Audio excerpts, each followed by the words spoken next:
இந்த பைத்தானிக்கிற பிளேலிஸ்ட்டை வந்து ஸ்ட்ரக்சராக வரீங்கன்னு நினைக்கிறேன். ஸோ இப்போதைக்கு உங்களுக்கு எப்படி வந்து ஒரு ப்ரோக்ராமிங் வந்து பேஸ்லேருந்து எப்படி ஒர்க் ஆகுது அப்படிங்கிறது எல்லாமே கிளியராக தெரிஞ்சுக்கணும்னு நினைக்கிறேன். ஒரு கம்பைலேஷன், இன்டர்பிரேட்டர், அதுக்கப்புறம் ஒரு ப்ரோக்ராமிங் லாங்குவேஜோட பேரடைம் என்ன, சூடோ கோட் என்ன, ஃப்ளோ சார்ட் என்ன எல்லாமே தெரியும்னு நினைக்கிறேன். இப்போ நம்ம இன்டெப்த்தாக பைத்தானில் இறங்க வேண்டிய டைம் வந்துருச்சு. What is the history of Python? So பைத்தானோட வரலாறு, ஓகேவா? ஸோ ஜென்ரலாக நீங்கள் வந்து ஒரு ப்ரோக்ராமிங் லாங்குவேஜ் எடுத்துக்கோங்களேன். இப்போ நீங்கள் வந்து C++, ஜாவா இதெல்லாம் கேள்விப்பட்டிருப்பீங்களா? ஜாவா வந்து ஒரு பொட்டென்ஷியலான ஒரு பிரச்சனையை சால்வ் பண்ணுச்சு. சியில் அது வந்து எப்படி சொல்கிறது, ஒரு மேனுவலாக இருக்கிற ஒரு விஷயத்தை ஆட்டோமேட்டிக்காக சேஞ்ச் பண்ணுறதுக்கு கார்பேஜ் கலெக்டர் இந்த மாதிரி நிறைய விஷயங்கள் கொண்டு வந்தாங்க. அப்படி என்ன ப்ரோ பைத்தான் பண்ணாங்க அப்படின்னு கேட்டிங்க அப்படின்னா, பைத்தான் வந்து இந்த மாதிரி ஒரு எப்படி சொல்கிறது, உள்ளே இருக்க பிரச்சனையோட வெளியே ஒரு பிரச்சனை ஒன்று இருக்குது. அது என்ன அப்படின்னா, ஜென்ரலாக வந்து ப்ரோக்ராமிங் லாங்குவேஜ் C++, ஜாவாலாம் பார்க்கும்போது அந்த சின்டாக்ஸ்லாம் பார்க்கும்போது ஜென்ரலாக பீப்புள் வந்து அது கஷ்டமாக இருக்கும், ரைட் பண்ணுறது கஷ்டமாக இருக்கும் அப்படின்னு நினைப்பாங்க. ஒரு மாதிரி காம்ப்ளெக்ஸாக இருக்கும்னு நினைப்பாங்க. அப்போ இந்த கீடோ வேன் ரோசம், ஓகேவா, இவர் தான் இந்த பைத்தானை கண்டுபிடிச்சவர். ஆக்சுவலி இவர் நேம் வந்து கீடோ வேன் ரோசம், ஓகேவா. ஸோ இவர் தான் ஆக்சுவலி என்ன பண்ணார் அப்படின்னு பார்த்தீங்க அப்படின்னா, ஏன் நம்ம வந்து ஒரு ப்ரோக்ராமிங் லாங்குவேஜை ரொம்ப ஸ்பீடாக இருக்கிறது ஓகே, ஸ்பீடாக இருக்கணும் தான், ஒரு ப்ரோக்ராமிங் லாங்குவேஜ் ரன் பண்ணால் கொஞ்சம் ஸ்பீடாக தான் இருக்கணும் தான்.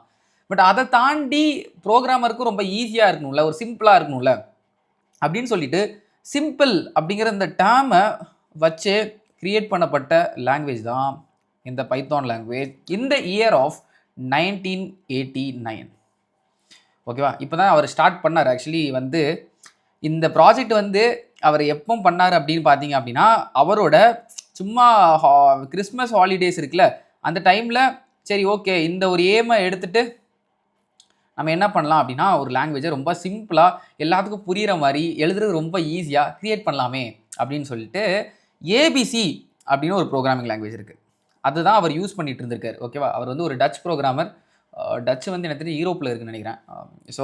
ஸோ அவர் வந்து ஒரு கம்பெனியில் ஒர்க் பண்ணிட்டு இருந்தார் போல். ஸோ அதில் வந்து ஏபிசி அப்படிங்கிற ஒரு ப்ரோக்ராமிங் லாங்குவேஜ் அவருக்கு ரொம்ப பிடிக்கும். ஸோ அதுவுமே இந்த மாதிரி சிம்பிளாக தான் இருக்கும், ஆனால் ரொம்ப சிம்பிளாக இருக்காது. ஸோ அதை பேஸ் பண்ணி அதை இன்ஸ்பயர் பண்ணி க்ரியேட் பண்ண லாங்குவேஜ் தான் இந்த பைத்தான். ஸோ அதுக்கப்புறம் அப்படியே போக போக என்ன ஆயிடுச்சு அப்படின்னு பார்த்தீங்க அப்படின்னா, இந்த ப்ரோக்ராமிங் லாங்குவேஜ் அப்படிங்கிறது ரொம்ப க்ரோ ஆகி இன்றைக்கி தேதிக்கும் ஒரு நல்ல பிளேஸில் இருக்குது, ஓகேவா. நான் சொன்ன மாதிரி ஸ்பீடு வந்து அவ்வளோவா இம்ப்ரூவ் பண்ணணும் அப்படிங்கிறது அவரோட கன்சர்ன் இல்லை, ஏதாவது ஒரு ப்ராப்ளமை சால்வ் பண்ணணும் அப்படிங்கிற கன்சர்ன் இல்லை. ஃபஸ்ட்டு இன்னர் லேயரில் இருக்க ப்ராப்ளமை சால்வ் பண்ணணும் அப்படிங்கிற மாதிரி தான் அவர் என்ன பண்ணார் அப்படின்னா, எல்லா ப்ரோக்ராமிங் லாங்குவேஜ் யூஸ் பண்ணுறதே ஒரு ப்ரோக்ராமர் அதை கோட் பண்ணி அதை வந்து கம்ப்யூட்டருக்கு புரிய வைக்கிறதுக்காக தான், என்ன நம்ம கன்வே பண்ணுறது, அது ரொம்ப ஈஸியாக, அந்த ப்ராசஸ் ஈஸியாக இருக்கணும் அப்படின்னு நினச்சி அதை ஃபைன் டியூன் பண்ணது தான், ஓகே. ஸோ இதனாலேயே வந்து பார்த்தீங்க அப்படின்னா டைனமிக்லி டைப்டுன்னு ஒரு கான்செப்ட் இருக்கும், அதை நம்ம அப்புறம் பார்ப்போம். ஸோ அதனால தான் வந்து பைத்தான் மெயினாக ஜாவாலாம் கம்பேர் பண்ணும்போது லிட்டில் பிட் ஸ்லோவாக இருக்கும்,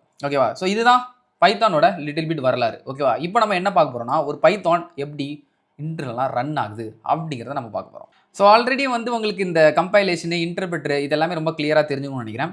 ஸோ ஜென்ரலாக பைத்தான் நம்ம எழுதும்போது அதுக்குன்னு ஒரு சோர்ஸ் கோட் இருக்கும்ல. சோர்ஸ் கோட்னா ஒன்றும் இல்லை, ஒரு பைத்தான் நீங்கள் ஒரு கோடு எழுதுவீங்கல்ல, எழுதி வச்சுருப்பீங்கல்ல, நம்ம எழுத போவோம்ல, அதுதான் வந்து ஸ்டார்டிங் கோட், சோர்ஸ் கோட், ஓகேவா. இப்போ இந்த சோர்ஸ் கோடை ஃபஸ்ட் நம்ம என்ன பண்ணுவோம்னா, மொத்தமாக கம்பைலேஷன், இன்டர்பிரேட்டர் நான் எக்ஸ்பிளைன் பண்ண வேண்டிய அவசியம் இல்லை நினைக்கிறேன், எல்லாமே நான் கிளியராக சொல்லியிருப்பேன். மொத்தமாக அந்த சோர்ஸ் கோடை எடுத்து நம்ம என்ன பண்ணுவோம், கம்பைல் பண்ணி பைட் கோட் அப்படின்னு ஒரு ஃபார்மேட்டுக்கு மாற்றுவோம், ஓகேவா. ஸோ இந்த ஃபைல் ஃபார்மேட்டு இது என்ன, இது வந்து .pyன்னு இருக்கும், அதே மாதிரி இதோட ஃபைல் ஃபார்மேட் எல்லாமே நம்ம பார்க்கலாம். அதுக்கப்புறம் என்ன ஆகும் அப்படின்னா, ஃபஸ்ட்டு நம்ம கொடுத்துருக்க அந்த பிளெயின் கோட் இருக்குல்ல, நம்ம கொடுத்துருக்க வாட் எவர் நம்ம எழுதின கோட் இருக்குல்ல, அது வந்து மொத்தமாக என்டையராக கம்பைல் ஆகி பைட் கோடுக்கு மாறும். அதுக்கப்புறம் இந்த பைட் கோட் இன்னும் மிஷின் லெவல் கோடு இல்லை, இந்த மிஷின் லெவல் கோடுக்கு ஒரு பின்ன லேயர் மாதிரி, ஓகேவா. இது இன்னும் 0s and 1s மாறலை. இது என்ன அப்படின்னா ஒரு மாதிரி லோ லெவல் லாங்குவேஜ் நீங்கள் நினச்சிக்கோங்க, லோ லெவல் லாங்குவேஜ் கோடு மாதிரி தான். இப்போ இதை நம்ம என்ன பண்ணுவோம், இன்டர்பிரேட் பண்ணுவோம். ஸோ கம்பைலேஷன்னா என்னன்னு தெரியும், மொத்தமாக அது கம்பைல் பண்ணி தான் அது ஒரு பைட் கோடு ஒரு ஃபார்மேட் பார்த்தோம். ஆனால் இன்டர்பிரேட்டர் என்னன்னா ஒரு லைவ் டிரான்ஸ்லேட்டர் மாதிரி, பைட் கோடில் இருக்க ஒரு சிங்கிள் லைனை ஒரு லைனாக என்ன பண்ணோம், எக்ஸிக்யூட் பண்ணோம். எதுக்கு, மஷின் கோடுக்கு எக்ஸிக்யூட் பண்ணி மஷினுக்கு அதை டிரான்ஸ்லேட் பண்ணும், ஒன்று ஒன்றா பண்ணும். கம்பைலேஷன் மொத்தமாக பண்ணும், இன்டர்பிரேட்டர் ஒன்று ஒன்றா பண்ணும், ஓகேவா. ஸோ இப்போ இதெல்லாமே ரொம்ப இதுதான் இதோட எண்ட் டு எண்ட் ப்ராசஸ் அப்படிங்கிறது கிளியராக தெரிஞ்சுக்கணும்னு நினைக்கிறேன். இதுக்கு பின்னாடி இருக்க டெஃபினிஷன், இதுக்கு பின்னாடி இருக்க எல்லா விஷயமும் நம்ம ரொம்ப கிளியராக பார்த்துருப்போம். ஆனால் இன்னும் பைத்தானுக்கு ஸ்பெசிஃபிக்காக இன்னும் சில விஷயங்கள்லாம் இதில் இன்ட்ரெஸ்டிங்காக பின்னாடி நடக்கும். ஓகே, அதை பற்றி லிட்டில் பிட் பார்க்கணும்ல, அதை பார்க்கலாமா? ஸோ பேசிக்கலி இந்த சோர்ஸ் கோட் பைட் கோடாக மாறுறதுக்கு இந்த கம்பைலேஷன் ப்ராசஸ் இருக்குல்ல, இதை கொஞ்சம் இன்டெப்த்தாக பார்க்கணும். ஓகே, ஸோ இந்த கம்பைலேஷன் அப்படிங்கிற ப்ராசஸ்க்கு முன்னால் லெட் சப்போஸே நம்ம ஒரு கோடு எழுதுகிறோம். அந்த கோடு வந்து a+b அப்படின்னு வச்சுக்குவோம். இந்த ஏல வந்து 5 இருக்குது, பியில் வந்து 10 இருக்குன்னு வச்சுக்குவோம். அப்போ 5+10 ஆகும். கரெக்டாக? ஸோ ஃபஸ்ட்டு இதுதான் நம்மளோட இப்போதைக்கு நம்ம பைத்தானோட எப்படி எழுதணும் அதெல்லாம் பார்க்கல. சும்மா இதை வந்து ஒரு சோர்ஸ் கோடுன்னு அசியூம் பண்ணிக்கோங்க. ஓகேவா? கம்பைலேஷன் அப்படிங்கிற இந்த ப்ராசஸ்க்குள்ளே போகிறதுக்கு முன்னால் பைத்தானில் சியில் ஒரு கோடு எழுதி வச்சுருக்காங்க. அது என்னன்னா பார்சர். அவன் என்ன பண்ணுவான் அப்படின்னா, இந்த கம்பைலேஷனுக்கு இது ரெடி ஆகிறதுக்கு ஈஸியாக இந்த கோடை மாற்றி கொடுப்பான். இப்போ a+b அப்படின்னு ஒரே லைனில் எழுதியிருக்குது கம்பைலேஷனுக்கு தனியாக இது a, இது b, இது ப்ளஸ்லாம் தெரியணும்ல, இந்த மாதிரி விஷயங்கள் தெரியும்ல. அதனால இதை என்ன பண்ணுவாங்க, சின்ன சின்ன டோக்கன்ஸாக பிரிப்பாங்க. சின்ன சின்ன டோக்கன்ஸ்னால் ஒரு மாதிரி ஏயை தனியாக, பியை தனியாக, இந்த ப்ளஸ்ஸை தனியாக. ஸோ இந்த மாதிரி டோக்கனை என்ன பண்ணுவாங்க அப்படின்னா, ஈஸியாக போய் லுக்கப் பண்ணுறதுக்கு, ஈஸியாக போய் பார்க்குறதுக்கு ஒரு ட்ரீ ஃபார்மேட்டில் உண்டாக்குவாங்க. That is known as abstract syntax tree. ஓகேவா? ஸோ சில பேர் வந்து இதெல்லாம் நீங்கள் எங்கேயுமே படிச்சிருக்க மாட்டீங்க. ஆனால் பெரிய பெரிய கம்பெனியில் இன்டர்வியூவில் கேட்க வேண்டிய கொஸ்டினாக இருக்குது மெயினாக. ஸோ இந்த மாதிரி கொஸ்டினில் தான் மாட்டுவீங்க. ஸோ அதனால் இது கண்டிப்பாக நீங்கள் தெரிஞ்சிருக்கணும். ஸோ அதனால தான் here it is. So abstract syntax tree இது என்ன அப்படின்னா, இது வந்து ஒரு என்ஆர்ஏ ட்ரீ. என்ஆர்ஏ ட்ரீனா என்னன்னு சொல்கிறேன். ஓகேவா? பார்த்தீங்களா, டேட்டா ஸ்ட்ரக்சர்ஸ் அண்ட் அல்காரிதம்ஸில் வர கான்செப்ட்ஸ்லாம் எப்படி வந்து இன்டர்னலாக லாங்குவேஜஸில் இம்ப்ளிமெண்ட் ஆகிருக்கு பார்த்தீங்களா. இது ஒரு டேட்டா ஸ்ட்ரக்சர் தானே ட்ரீங்கிறது. ஸோ இந்த என்ஆர்ஏ ட்ரீ வந்து கைண்டாக இப்படி இருக்கலாம்னு வச்சுக்கோங்க.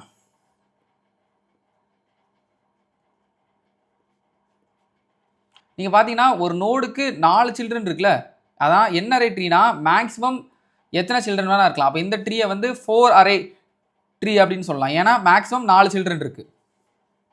கரெக்டாக? அப்போ இது வந்து ஒரு என்ஆர்ஏ ட்ரீயாக இருக்கும். ஓகேவா? ஸோ இப்போதைக்கு இந்த கம்ப்ளீட்டு, இந்த பர்ஃபெக்ட் அதெல்லாம் நான் சொல்லலை. இது ஒரு ட்ரீ. இப்போ நம்ம எழுதியிருக்க இந்த கோடு இருக்குல்ல, இந்த மாதிரி கிராமட்டிக்கலாக, அதாவது ப்ரோக்ராமிங் லாங்குவேஜுக்குன்னு ஒரு கிராமட்டிக்கல் ரூல்ஸு, சிமாட்டிக் ரூல்ஸு இந்த மாதிரி கொஞ்சம் இருக்குது. அந்த மாதிரி என்ன பண்ணுவாங்க அப்படின்னா, சின்ன சின்னதாக டோக்கனாக பிரித்து இந்த ட்ரீயில் அழகாக போட்டுருவாங்க. ஃபார் எக்ஸாம்பிள் இந்த a+bக்கு நான் போடணும் அப்படின்னா +ab, அப்போ a+b அப்படின்னு தனித்தனியாக a என்ன b என்ன இதுன்னு. இது எக்ஸாக்டாக இந்த மாதிரி இருக்காது. பட் ஃபார் அன் எக்ஸாம்பிள் இந்த மாதிரி என்ன பண்ணிடுவாங்க, ஒரு அப்ஸ்ட்ராக்ட் சின்டாக்ஸ் ட்ரீ ஒன்று ஃபார்ம் பண்ணுவாங்க. இதுக்கப்புறம் இதை தொடர்ந்து என்ன பண்ணுவாங்க அப்படின்னா, கம்பைலேஷன் ப்ராசஸ் இனி ஆரம்பிக்கும். இதுக்கப்புறம் கம்பைலேஷன் ப்ராசஸ் ஆரம்பிக்கும் போது இந்த ட்ரீலேருந்து சிம்பிள் டேபிள் அப்படின்னு ஒன்று ஃபார்ம் பண்ணுவாங்க. அது ஒன்றும் இல்லை, அது வந்து ஒரு டேபிள் தான். அந்த டேபிளில் என்ன இன்ஃபார்மேஷன் இருக்கும் அப்படின்னா, இந்த ஏபின்னு நம்ம வந்து வேல்யூலாம் க்ரியேட் பண்ணியிருக்கோம்ல, இதோட கொஞ்சம் டெப்த்தான இன்ஃபார்மேஷன்ஸ் இருக்கும். இது என்ன ஸ்கோப்பு, இது எல்லாமே இந்த ஸ்கோப் எல்லாமே பார்க்கலாம். பட் இந்த சின்ன சின்ன இன்ஃபார்மேஷன் இருக்கும். ஓகேவா? ஸோ இதெல்லாம் தெரிஞ்சுக்கோங்க. பட் இந்த ஏபி, இந்த வேரியபிள்லாம் என்ன, ஒரு ஸ்கோப்லாம் என்ன அப்படின்னா தெரிஞ்ச பிறகு இதை பற்றி இன்னும் உங்களுக்கு கிளியரான அண்டர்ஸ்டாண்டிங் கிடைக்கும்.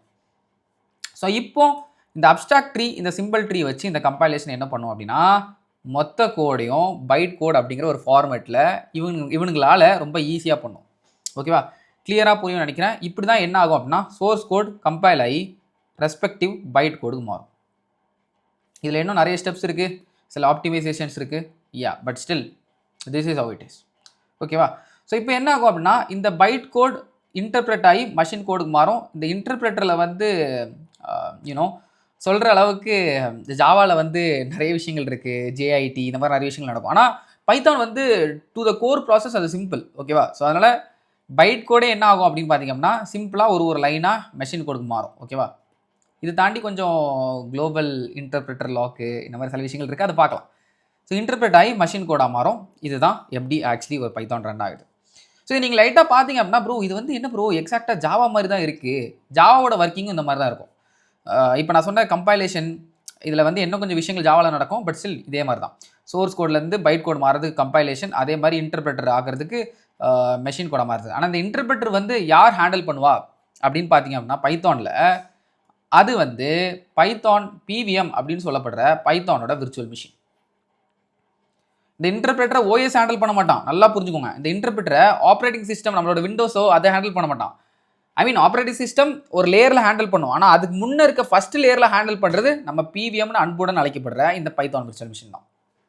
கூல், கிளியராக புரியும்னு நினைக்கிறேன். ஸோ இந்த பைட் கூட மாறின பிறகு இந்த பிவிஎம் என்ன பண்ணுவான் அப்படின்னா, இவனை கேட்ச் பண்ணி இவன் என்ன பண்ணுவான் அப்படின்னா ஒரு இதாக இன்டர்பிரட் பண்ணுவான். இவன் தான் இந்த இன்டர்பிரட்டர், இவன் தான் இந்த ப்ராசஸ் நடக்கிறதுக்கான காரணம். ஓகேவா? ஸோ இதனால வந்து இது வந்து ரொம்ப ஓஎஸ் டிபெண்ட் பண்ணி இல்லைல்ல, அதனால பிவிஎம் பைத்தான் விர்ச்சுவல் மிஷின் இதை பண்ணுறதுனால இந்த பைத்தான் விர்ச்சுவல் மிஷின் எல்லா ஆப்ரேட்டிங் சிஸ்டமில் இருந்துச்சுன்னா ஓகே. இப்போ ஃபார் எக்ஸாம்பிள் லினக்ஸ், விண்டோஸ், நம்மளோட மேக்கில் இந்த பிவிஎம் நீங்கள் இன்ஸ்டால் பண்ணாலே போதும். இந்த பைட் கோடுக்கு நீங்கள் ஒன்ஸ் இதை நீங்கள் மாற்றின பிறகு இந்த பைட் கோடை எந்த ஆப்ரேட்டிங் சிஸ்டமில் வேணால் ரன் பண்ணலாம்.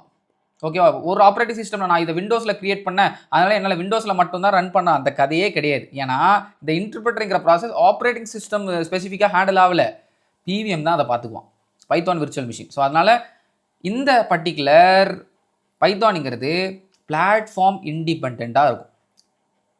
ஐ மீன் இதில் கொஞ்சம் லிமிடேஷன்ஸ் இருக்குது. அந்த லிமிடேஷன்ஸ் வந்து லெட்ஸ் சப்போஸ் நீங்கள் ஒரு பைத்தான் கோடு எழுதுறீங்க, பைத்தான் கோட். ஸோ இந்த பைத்தான் கோடில் நீங்கள் எழுதும்போது நீங்கள் என்ன பண்ணுறீங்க அப்படின்னா, ஒரு சர்டன் கோடு வந்து ஒரு ஆப்ரேட்டிங் சிஸ்டம்க்கு ஸ்பெசிஃபிக்காக எழுதுறீங்க அப்படின்னா அந்த இடத்துல பிரச்சனை வரலாம். இல்லை நான் ஆப்ரேட்டிங் சிஸ்டமுக்கு ஸ்பெசிஃபிக்காக எழுதாமல் காமனாக தான் எழுதுகிறேன் அப்படின்னு நீங்கள் எழுதும்போது, நான் சொன்ன மாதிரி இன்டர்பிரட்டர் வந்து பைத்தான் விர்ச்சுவல் மிஷின் ஹேண்டில் பண்ணுறதுனால அது ஆப்ரேட்டிங் ஸ்பெசிஃபிக் இல்லை. மற்ற ஆப்ரேட்டிங் சிஸ்டமில் இந்த பைத்தான் விர்ச்சுவல் மிஷின் இருந்துச்சுனாலே ஈஸியாக நம்ம என்ன பண்ணிடலாம், பைட் கூட நீங்கள் வந்து ஒரு ஆப்ரேட்டிங் சிஸ்டம் விண்டோஸில் கிரியேட் பண்ணியிருந்தீங்கனாலும் மற்ற ஆப்ரேட்டிங் சிஸ்டம்லையும் பிவிஎமோட ஹெல்ப்பை யூஸ் பண்ணி ரன் பண்ணலாம். ஓகேவா? ஸோ இப்போ நீங்கள் இதெல்லாம் நீங்கள் எடுத்துக்கிட்டீங்க அப்படின்னா அதில் வந்து இந்த மாதிரி கான்செப்ட் கிடையாது. ஸோ வந்து திருப்பியும் நீங்கள் என்ன பண்ணணும் அப்படின்னா ஒரு இதுக்கும் போகும்போது திருப்பியும் அதை நீங்கள் ஸ்டார்ட்லேருந்து கம்பைல் பண்ணுற மாதிரி ஒரு சிச்சுவேஷன் தான் உண்டு. ஓகேவா? ஸோ இப்போ நீங்கள் நல்லா அப்சர்வ் பண்ணி பார்த்தீங்கன்னா ப்ரோ என்ன ப்ரோ இது கிட்டத்தட்ட ஜாவாவும் இதே மாதிரி தானே ப்ரோ, கிட்டத்தட்ட அங்கேயும் ஜாவா விர்ச்சுவல் மிஷின் இருக்கும், ஆனால் ஜாவா விர்ச்சுவல் மிஷினில் இன்னும் கொஞ்சம் நிறைய விஷயங்கள் நடக்கும் அப்படின்னு கேட்டிங்க அப்படின்னா ட்ரூ. ஆனால் ஒரு விஷயம் நீங்கள் நல்லா அப்சர்வ் பண்ணி பார்த்தீங்கன்னா பைத்தானிக்கிற லாங்குவேஜ் வந்து ஜாவா இந்த சிலாம் கம்பேர் பண்ணும்போது கொஞ்சம் ஸ்லோவர். என்ன ப்ரோ சொல்கிற அப்படின்னா அதுக்கு தான் நம்ம வந்து பைத்தானை எவ்வளோ தூரம் சிம்பிளாக மாற்றிருக்காங்க அப்படிங்கிறத தெரிஞ்சுக்கணும். ஓகேவா? ஸோ அதுக்கு வந்து ஃபார் எக்ஸாம்பிள் மக்களே இப்போ வந்து எதுக்கு நம்ம வந்து ப்ரோக்ராமிங்லாம் எழுதுகிறோம் அப்படிங்கிறதெல்லாம் நமக்கு கிளியராக தெரிஞ்சுக்கணும். ஃபார் எக்ஸாம்பிள் ஒரு கால்குலேட்டர் இருக்குதுன்னு வச்சுக்கோங்க. அந்த கால்குலேட்டர் வந்து ஏதாச்சும் ஒரு டேட்டா வாங்கணும்ல நம்ம ப்ரோக்ராமில் 5 6 அப்போ 5 + 6 11 அப்படின்னு சொல்லிட்டு அந்த 5ம் 6ம் வாங்கணும்ல. ஜென்ரலாக இந்த மாதிரி டேட்டாவெல்லாம் வாங்குறதுக்கான ஒரு இடத்த தான் வேரியபிள்ஸ்னு சொல்லுவாங்க. ஓகேவா? இப்போ நீங்கள் பார்த்தீங்கன்னா கால்குலேட்டர்னு வரும்போது நம்ம நம்பர் 5 வாங்கலாம், நம்பர் 3 வாங்கலாம், நம்பர் 2 வாங்கலாம், ஜென்ரலாக நம்பர்ஸ் வாங்குவோம். கரெக்டாக? இதுவே வந்து நீங்கள் ஒரு டாக்குமெண்ட், கூகுளோட டாக்குமெண்ட்டு, ஸ்ப்ரெட்ஷீட் இதெல்லாம் பார்த்தீங்கன்னா நீங்கள் வந்து டெக்ஸ்ட்டும் எழுதலாம். கரெக்டாக? ஸோ அது எல்லாமே ஆல்ஃபபெட்ஸ், கேரக்டர்ஸ்.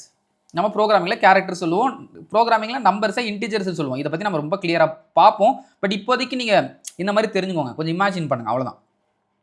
ஸோ ஒரு டேட்டான்னு வரும்போது நம்ம ப்ரோக்ராமிங் லாங்குவேஜ் டேட்டாலாம் நிறைய தேவை. அதை வச்சு தான் நம்ம நிறைய விஷயங்கள் பண்ணுவோம். ஒரு கால்குலேட்டர் இருக்குது அப்படின்னா நம்பர் 5ம் என்ன நம்பர் யூசர் கொடுக்குறாங்க, 5 கொடுக்குறாங்கன்னா அது ப்ளஸ் கொடுக்குறாங்களா, 5 + 5 10ன்னு நம்ம கொடுப்போம். கரெக்டாக? ஸோ அப்போ நம்பர் தேவை அதுக்கு. அதே மாதிரி சில இடத்துல பில் பண்ணுறாங்க அப்படின்னா நேம் கொடுப்பாங்க, அந்த டைமில் நம்ம கேரக்டர்ஸ் தேவை. கரெக்டாக? அப்போ நம்ம மற்ற ப்ரோக்ராமிங் லாங்குவேஜில் ஜென்ரலாக என்ன பண்ணுவோம் அப்படின்னா இந்த வேரியபிள் தான் இதெல்லாம் ஸ்டோர் பண்ணியிருக்கான இடம், ஒரு பொட்டி மாதிரின்னு வச்சுக்கோங்க. இந்த பொட்டிக்கு நம்ம என்ன சொல்லுவோம் அப்படின்னா ஓகே இது கால்குலேட்டரா, அப்போ எனக்கு நம்பர் வேணும், இந்த பொட்டி இது கிரியேட் பண்ணியிருக்க அந்த பொட்டி நம்பரை வாங்கும் அப்படின்னு சொல்லிட்டு நம்மளே சொல்லுவோம். ஓகேவா? இந்த வேரியபிளுக்கு ஒரு நேம் வச்சுருக்கோம், NUMனா இந்த வேரியபிளுக்குள்ளே நம்பர்ஸ் தான் இருக்கணும் அப்படின்னு நம்ம சொல்லுவோம். அதுதான் இன்டிஜர்னு சொல்லுவாங்க, INT ஷார்ட் ஃபார்ம்.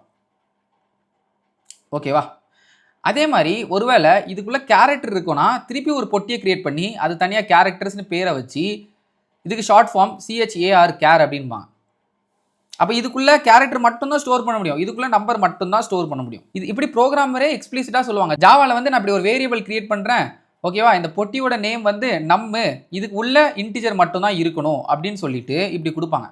ஆனால் பைத்தானில் இது தேவையே இல்லை.